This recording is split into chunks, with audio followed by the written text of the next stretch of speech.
Waalaikumsalam warahmatullahi wabarakatuh. Innalhamdulillahi nahmaduhu wa nasta'inuhu wa nastaghfiruh wa na'udzu billahi min sururi anfusina wa sayyiati a'malina may yahdihillahu fala mudhillalah wa may yudlil fala hadiyalah. Asyhadu an la ilaha illallah wa asyhadu anna Muhammadan abduhu wa rasuluh, amma ba'd. Al-ikhwah arsalakumullah li ta'atillahi jalla wa ala. Kita senantiasa bersyukur kepada Allah Ta'ala karena kenikmatan yang tidak terhitung dilimpahkan kepada kita semua. Allah mudahkan kita untuk bertolabul ilmi. Allah berikan kesempatan kepada kita untuk beribadah dengan tenang. Mungkin kita semua sudah mendengar, melihat saudara-saudara kita yang sekarang ditimpa musibah. Ya, ada banjir di Kalimantan, ada gempa di Sulawesi Barat. Yang ini menjadikan mereka terhalangi dari menjalankan ibadah dengan sebaik-baiknya. Berbeda dengan kita bersyukur, kita memuji kepada Allah Ta'ala atas karunia ini. Keamanan, ketentraman, dan sebagainya. Dan kita mari mendoakan saudara-saudara kita sehingga mereka diberi kesabaran atas musibah yang mereka terima. Bahkan jika dimungkinkan, mari kita membantu mereka. Wallahu fi aunil abdi ma kana al abdu fi auni akhihi. Allah senantiasa menolong seorang hamba selama hamba itu menolong saudaranya. Barang siapa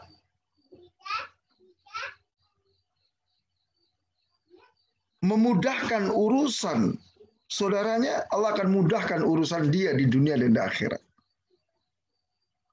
Barang siapa melepaskan kesulitan saudaranya, Allah akan lepaskan kesulitan-kesulitan yang akan dihadapi. Terutama nanti kesulitan-kesulitan di akhirat, al-ikhwah. Maka minimalnya kita doakan mereka, terlebih nanti apa yang bisa kita berikan untuk mereka. Ya. Maka silakan nanti misalnya bisa dikoordinasi, ya, santri tahfidz, ya, mengumpulkan donasi, entah apa yang bisa disumbangkan untuk meringankan beban saudara kita yang ada di tempat-tempat yang terkena musibah. Nah, mungkin ada yang punya barang bekas nggak bernilai, silakan. Itu bisa dijual, diuangkan. Ya, nanti uangnya kita kirimkan ke sana. Nah, jadi Allah Subhanahu wa Ta'ala itu luar biasa, membuka pintu-pintu kebaikan, pintu-pintu amalan itu luar biasa. Tinggal kita ini cerdas atau tidak. Nah, tab ini sebagai muqaddimah ikhwah, dan kita juga berdoa untuk ikhwan-ikhwan yang sekarang sedang berjibaku, ya, membantu saudaranya di sana. Ya, kita juga sudah ada pos-pos bantuan di daerah-daerah bencana, sudah ada. Nah, kita masuk di hadis ke-23. Ya. Hadis ke-23 An Abi Malik Al-Harits ibni Asim al-Ash'ari radhiyallahu ta'ala anhu. Qala Rasulullah sallallahu alaihi wasallam, at-tuhuru syatrul imani walhamdulillah tamla'ul mizan wa subhanallah walhamdulillah tamla'ani au tamla'a ma bainas sama'i wal ard wassalatu nurun wassadaqatu burhanun wassabru diya'un wal qur'anu hujjatun laka au alaika kullun nasi yagdu faba'i'un nafsahu famuqtikuha au mubikuha. Rawahu Muslimun. Nah, dari Abu Malik Al-Harits bin Asim Al-Ash'ari radhiyallahu ta'ala anhu, beliau mengatakan telah bersabda Rasulullah sallallahu alaihi wasallam, ya, at-tuhuru satrul iman. Bertoharoh adalah separuh dari keimanan.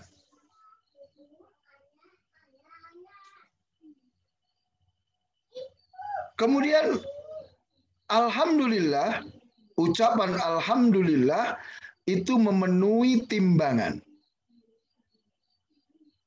Ucapan subhanallah walhamdulillah, keduanya itu memenuhi, atau dia memenuhi apa yang ada di antara langit dan bumi. Salat itu adalah cahaya. Sedekah itu adalah burhan. Kesabaran itu adalah dia. Dia itu cahaya yang sangat terang. Sehingga sampai terasa panas. Sedangkan Al-Quran itu akan membela dirimu atau menuntut dirimu. Setiap manusia yagdu, di awal pagi itu melakukan amalan. Dia menjual dirinya sehingga ada yang selamat dirinya dan ada yang celaka. Nah, hadis ini diriwayatkan oleh Imam Muslim. Taibal ikhwah, hadis azim jiddan. Ya. Kita lihat at-tuhuru dengan dizammah. Jadi bukan tohur tapi at-tuhuru dengan dizammah huruf ta-nya. Itu artinya perbuatan bertoharoh. Ya.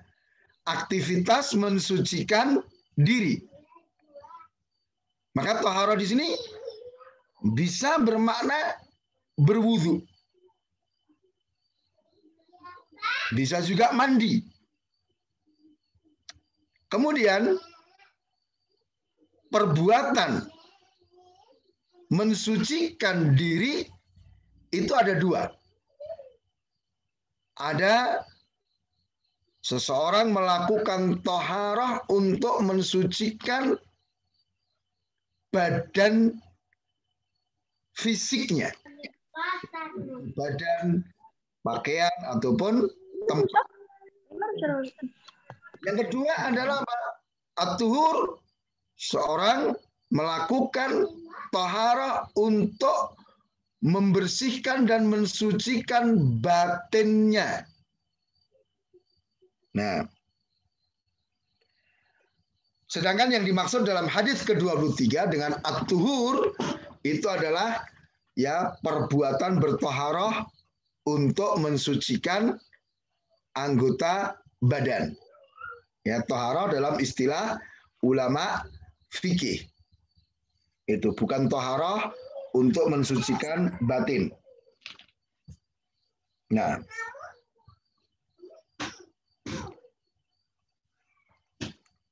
kemudian dikatakan at-tuhuru satrul iman.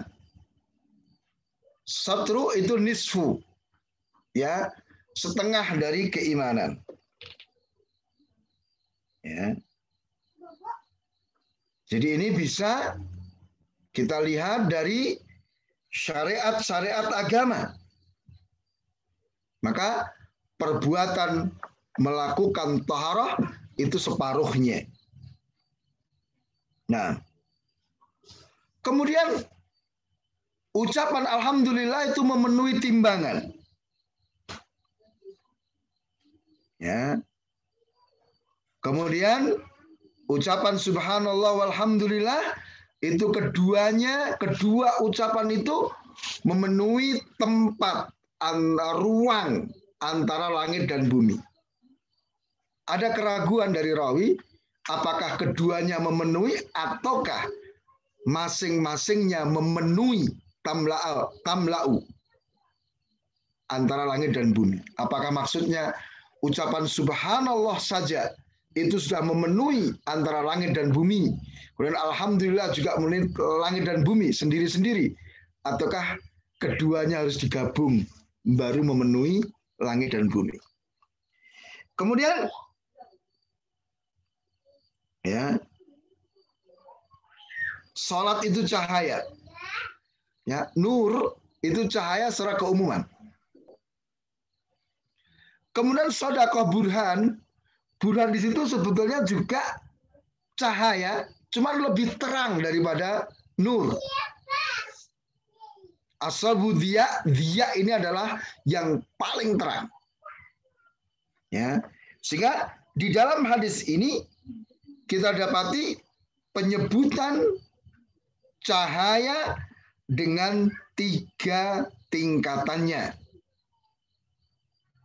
Nah, ya, maka diterangkan bahwa nur itu cahaya secara keumuman, kemudian burhan itu adalah cahaya yang berada di depan matahari, yang mengelilingi lingkaran matahari. Nah, sedangkan dia itu cahaya yang paling terang. Sehingga cahaya itu menimbulkan rasa panas bagi yang terkena. Maka diterangkan oleh Syekh Utsaimin bahwa kesabaran itu memang berat. Karena ibarat cahaya itu cahaya yang panas. Harus menanggungnya. Kemudian Al-Qur'anu hujjatun lak aw 'alaika. Al-Qur'an itu akan membela kamu. Kalau kamu membacanya, memahaminya dan mengamalkannya. Ya. Itu. Kemudian kemungkinan kedua Al-Qur'anu hujjatun 'alaika. Al-Quran itu akan menuntut kamu. Ini ketika kita membaca, sudah ngerti, paham ayat-ayat Al-Quran, makna-maknanya, tetapi kita tidak mau mengamalkannya. Maka Al-Quran itu akan menuntut kita. Ya. Kemudian setiap manusia itu yagdu. Al-hudu itu artinya perjalanan di waktu pagi. Ya. Jadi Setiap manusia di pagi hari mereka itu melakukan aktivitas. Maka dengan aktivitas itu, maka ada yang dia selamat. Selamat dunia akhirat. Ini tentunya bagi orang-orang yang di awal hari melakukan ketaatan kepada Allah Ta'ala. Maka dia akan selamat. Atau kemungkinan yang kedua, ada juga orang-orang yang celaka dengan perbuatan dia. Ini adalah orang-orang yang memulai hari-harinya dengan perbuatan-perbuatan maksiat. Perbuatan yang tidak diridhoi oleh Allah Tabaraka wa Ta'ala. Baik. Al-ikhwah rahimakumullah, dari hadis yang ke-23 ada beberapa poin penting yang bisa kita ambil, ya, kesimpulan-kesimpulan.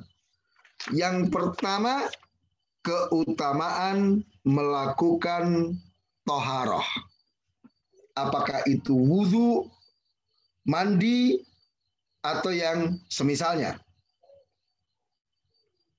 Nah, kemudian ini sangat penting dan lembut, ya, bahwa hadis ini merupakan dalil tentang akidah Ahlus Sunnah, bahwa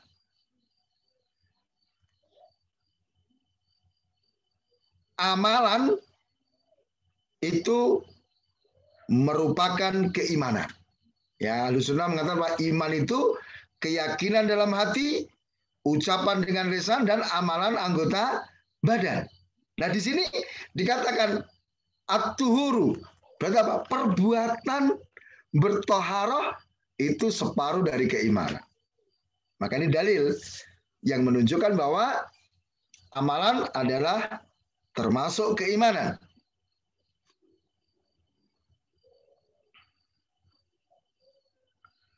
Selanjutnya,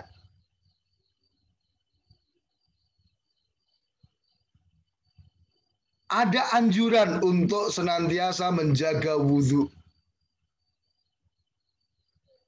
Ya, karena Rasul menjelaskan keutamaan melakukan taharah.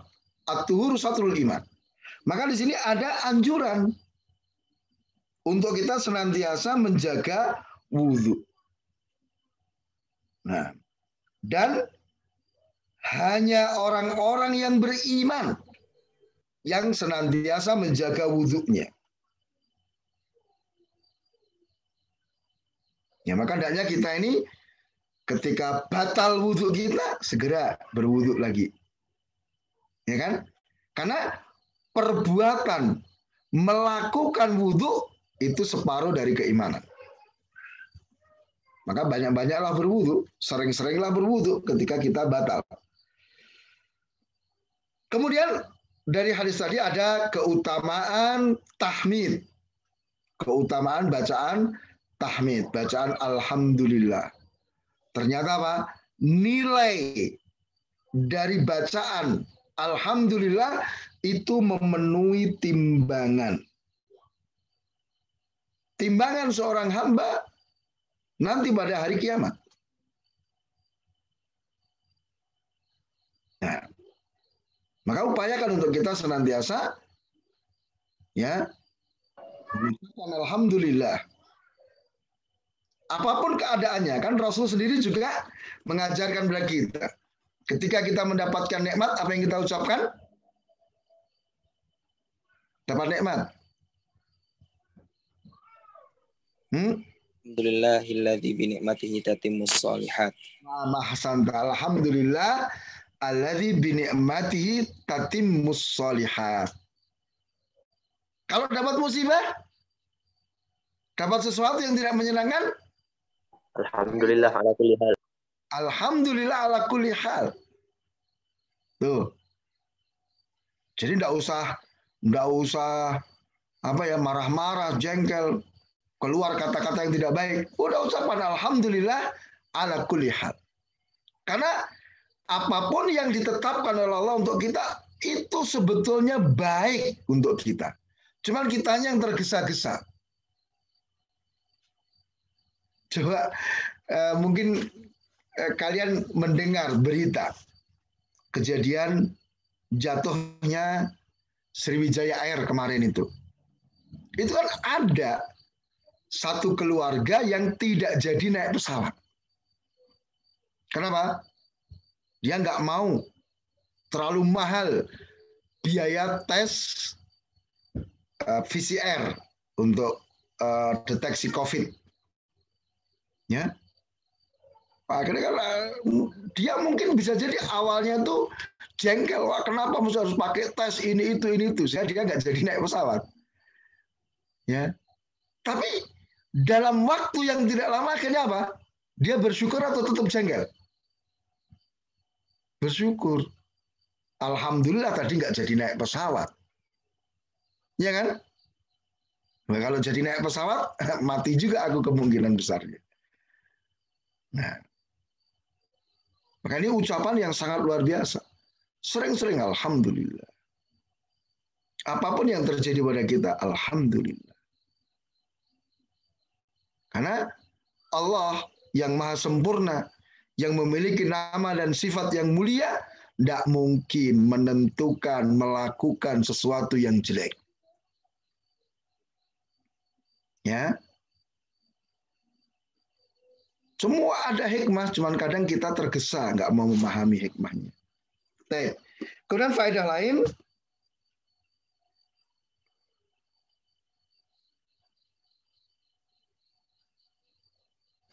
keutamaan bacaan apa? Tasbih. Ya.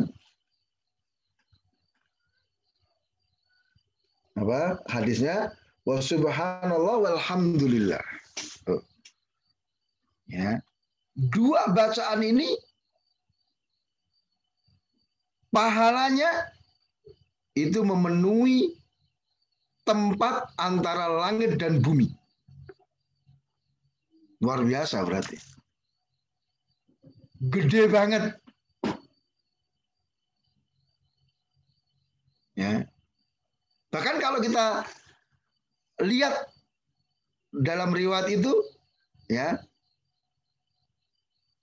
apa? Tamla'u, berarti hanya satu saja, satu kalimat. Jadi kalimat subhanallah itulah memenuhi langit dan bumi, antara langit dan bumi. Alhamdulillah juga pahalanya memenuhi antara langit dan bumi. Atau ada dua kemungkinan tadi apa? Yang kedua, ya harus dua diucapkan. Subhanallah walhamdulillah, baru nilainya memenuhi tempat antara langit dan bumi. Nah, kemudian al-ikhwah rahimakumullah. Nah,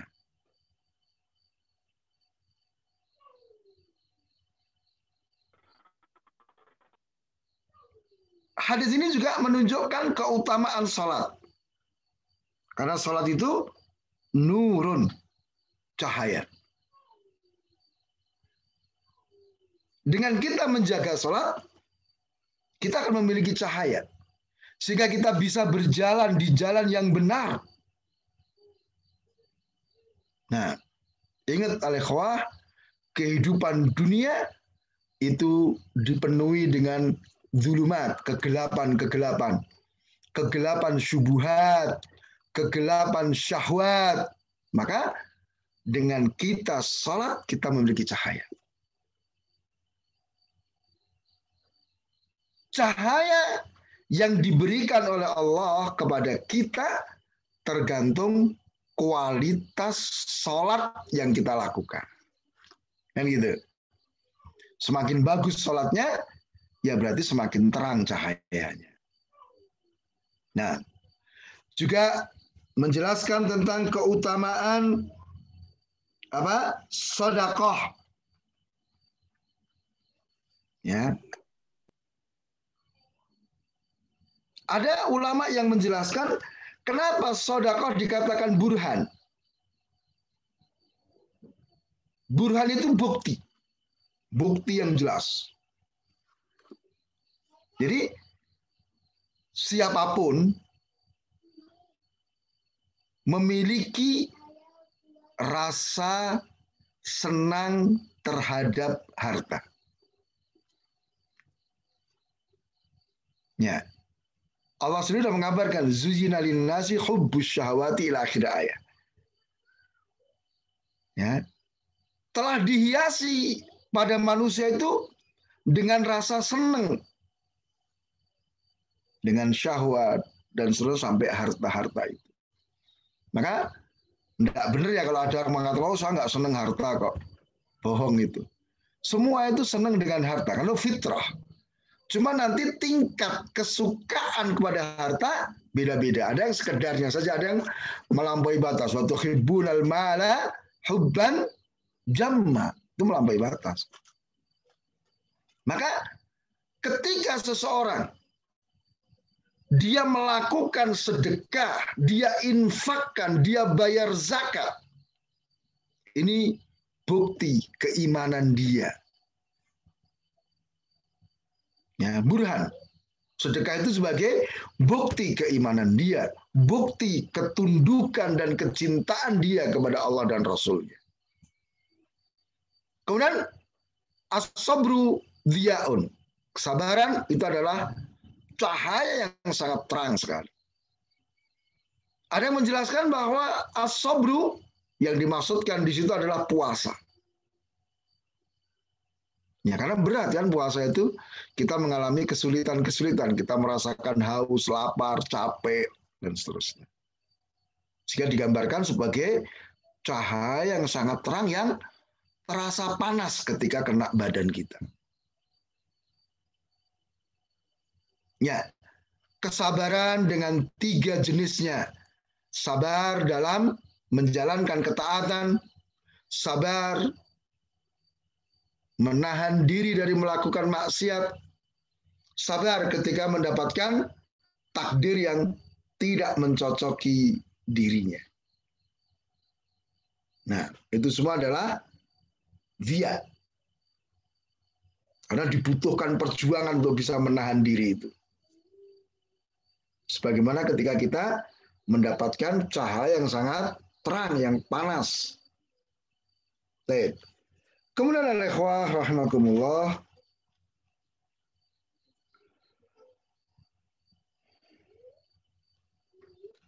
di dalam hadis ini juga Rasulullah mengabarkan tentang kedudukan Al-Quran. Perhatikan, Al-Quran itu bisa menjadi pembela bagi kita, tetapi juga bisa sebagai penuntut terhadap kita. Tergantung sikap kita terhadap Al-Quran. Ketika kita sudah mengerti ya makna-makna yang terkandung dalam Al-Quran dan kita tidak mengikutinya, maka Al-Quran akan menuntut kita. Tetapi ketika kita sudah paham Al-Quran, kemudian kita mengamalkan, maka Al-Quran akan membela kita. Maka ingat al-ikhwah rahimakumullah, Allah Ta'ala menurunkan Al-Quran hudal linnasi, sebagai petunjuk bagi manusia. Hudal lil muttaqin, petunjuk bagi orang-orang yang bertakwa. Jadi Al-Quran diturunkan bukan sebagai bacaan, tetapi sebagai petunjuk yang harus diikuti. Itu Al-Quran. Maka hendaknya masing-masing kita ketika membaca Al-Quran, kita juga memahami makna-maknanya, kemudian kita mengamalkan isinya. Ya. Terlebih kalian sebagai penghafal Al-Quran. Ingat ya, para sahabat itu mempelajari Al-Quran luar biasa. Mereka mengambil 10 ayat dari Rasul SAW. Mereka hafalkan 10 ayat itu. Dan mereka tanyakan maknanya kepada Rasul SAW. Sehingga ketika mereka kembali dari Rasul, mereka udah hafal 10 ayat, paham tafsirnya. Maka mereka kemudian menjalankan, mengamalkan 10 ayat itu. Dan mereka tidak akan datang lagi kepada Rasulullah minta tambahan ayat sampai mereka sudah bisa mengamalkan 10 ayat yang sudah diambilnya tadi. Nah, maka ini Al-Quran sebagai pembela. Tapi lihat, waman a'radu an dzikri fa inna lahu ma'isyatan dhanka. Barang siapa yang berpaling dari peringatanku, dari petunjukku, maka baginya kehidupan yang sempit, kehidupan yang celaka. Ya, orang yang sudah paham hukum-hukum yang ada dalam Al-Quran dan dia berpaling, tidak mau mengikuti, ya dia akan sengsara hidupnya di dunia sampai nanti yaumul qiyamah. Maka mari, ya, Al-Quran itu akan bersikap kepada kita sebagaimana sikap kita terhadap Al-Quran. Nah, kemudian kalimat terakhir di situ apa? Kullun nasin yagdu. Setiap orang itu di awal hari-harinya mesti apa? Melakukan usaha-usaha. Maka di sini tersirat anjuran untuk bersegera melakukan amalan.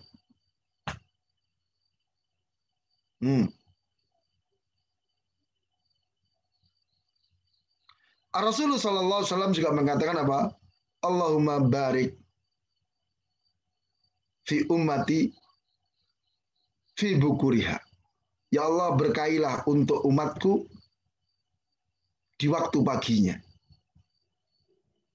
Ya, maka hendaknya masing-masing kita ya di pagi hari itu mulai beraktivitas. Cuman kebanyakan orang ya kita dapati ada yang dia bangunnya terlambat. Nggak sholat subuh atau subuhnya terlambat. Dia bangun setelah matahari terbit. Ada juga penyakit yang menimpa kebanyakan orang, gitu apa? Tidur lagi setelah subuh. Ini betul-betul merugikan. Bahkan Ibnul Qayyim rahimahullah menjelaskan bahwa tidur setelah subuh itu akan memberikan dampak yang sangat-sangat tidak baik. Menjadikan orang itu seharian itu akan malas. Juga akan mempengaruhi kesehatan. Merusak kesehatan tidur setelah subuh itu. Ya. Nanti auranya itu seharian tuh males saja. Itu. Maka upayakan ya untuk kita apa? Ya kalau mau tidur setelah nanti matahari terbit. Ya. Silakan gunakan aktivitas untuk zikir pagi. Ya kan? Atau membaca Al-Quran, membaca yang bermanfaat, mendengarkan yang bermanfaat, lakukan itu. Jangan dijadikan kebiasaan. Nah, ya mungkin untuk merubah itu butuh perjuangan oleh ikhwah. Yang sudah terbiasa tidur pagi itu, kalau nggak tidur kepalanya pening. Itu nanti 5 hari, kalau bisa sukses bertahan, ya akan sembuh. Ya, maka perhatikan. Setiap pagi seluruh manusia itu melakukan aktivitas.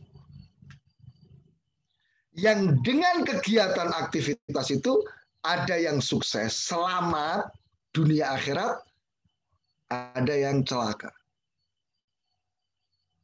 Maka manfaatkan kesempatan. Jangan ditunda-tunda, segera. Ya, begitu ada kesempatan, masuklah kepada kesempatan itu. Jangan nunggu-nunggu. Nanti khawatirnya apa? Pintu kesempatan itu tertutup.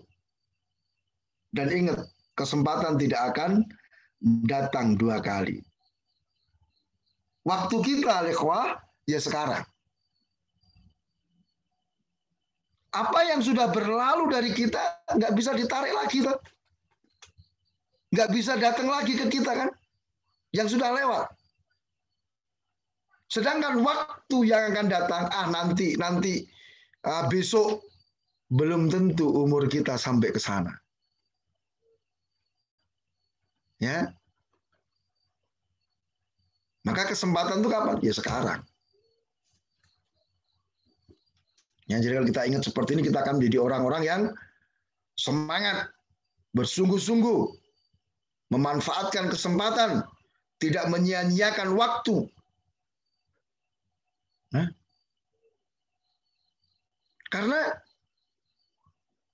dari hadis ini pula kita jadi memahami bahwa manusia itu sebetulnya memiliki keinginan, memiliki kehendak dan kemampuan.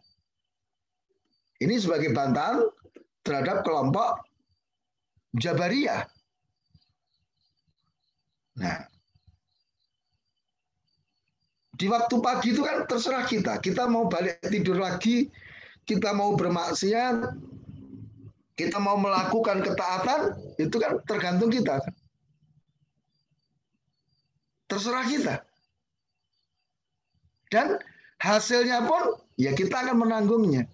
Ketika kita di pagi hari mengawali aktivitas dan ketaatan, maka diharapkan sepanjang hari itu kita akan terus istiqomah di atas ketaatan.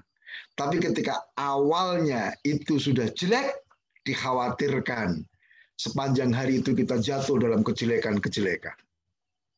Kenapa? Setiap kebaikan akan melahirkan kebaikan yang berikutnya. Demikian pula sebaliknya, ketika kita melakukan kejelekan, melakukan maksiat, itu akan melahirkan kemaksiatan dan kejelekan yang berikutnya. Ya, jadi beranak pianak gitu. Maka mari kita awali hari-hari kita dengan apa? Dengan ketaatan kepada Allah Ta'ala. Ya, kita awali bangun tidur dengan doa. Alhamdulillahilladzi ahyana ba'da ma amatana. Nah, satu kita berwudu, kita sholat, ya, sholat qobliyah subuh, kemudian sholat subuh, kemudian apa? Diawali dengan permintaan yang luar biasa. Allahumma inna nas'aluka ilman nafi'an wa rizqan thayyiban wa amalan mutaqabbal. Luar biasa. Ya. Jadi manfaatkan kesempatan yang ada. Tapi Pak, ini yang bisa kita sampaikan. Mudah-mudahan bermanfaat. Satu hadis ya, hadis ke-23 dari Arba'in Nawawiyah. Nah, waktu saya kembalikan ke panitia. Baik, alhamdulillah telah kita lewati dari pembelajaran syarah atau penjelasan dari hadis ke-23 yang terdapat padanya keutamaan-keutamaan mulai dari bersuci, kemudian berzikir, kemudian membaca Al-Quran, yaitu Al-Quran bisa menjadi penolong kita ataupun membela kita ataupun penuntut kita di hari kiamat. Semoga ini dapat bermanfaat. Kemudian berikutnya adalah pertanyaan. Bagi yang ingin bertanya, falyatafadhol, dipersilahkan bisa membuka mic ataupun mengirim chat. Barakallahu. Bismillah, mau tanya Tad. Ya. Tadi mana at-tuhuru itu apa Tad? Hah? Mana at-tuhuru? At-tuhur itu perbuatan melakukan taharah. Jadi seseorang berwudu, seseorang melakukan wudu, itulah at-tuhur. Paham ya? Nah, jadi at-tuhur itu perbuatan bersuci. Nah, wallahu taala alam.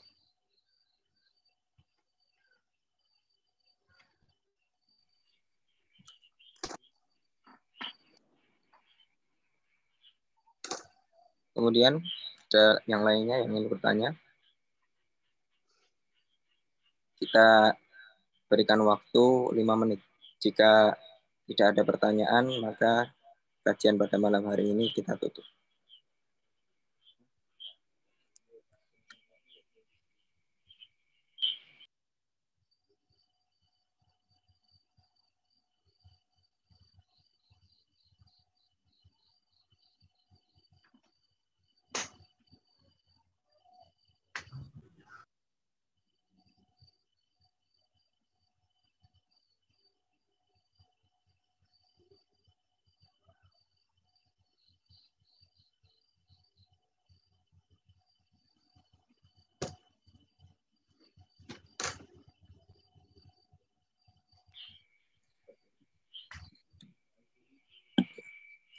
Ya, kajian pada malam hari ini sepertinya sudah tidak ada yang bertanya.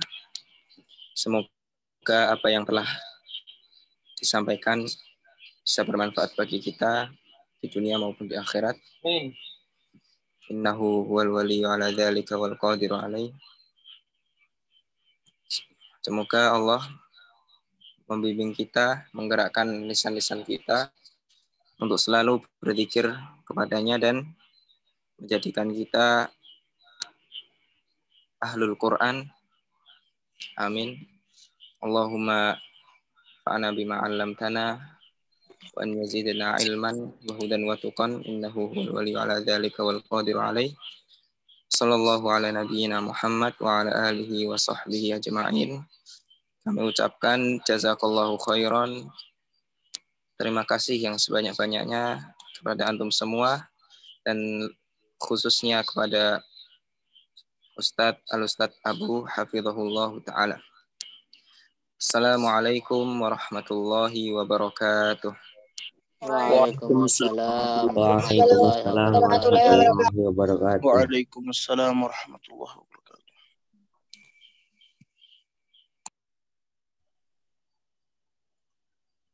Waalaikumsalam warahmatullahi wabarakatuh. Waalaikumsalam warahmatullahi wabarakatuh.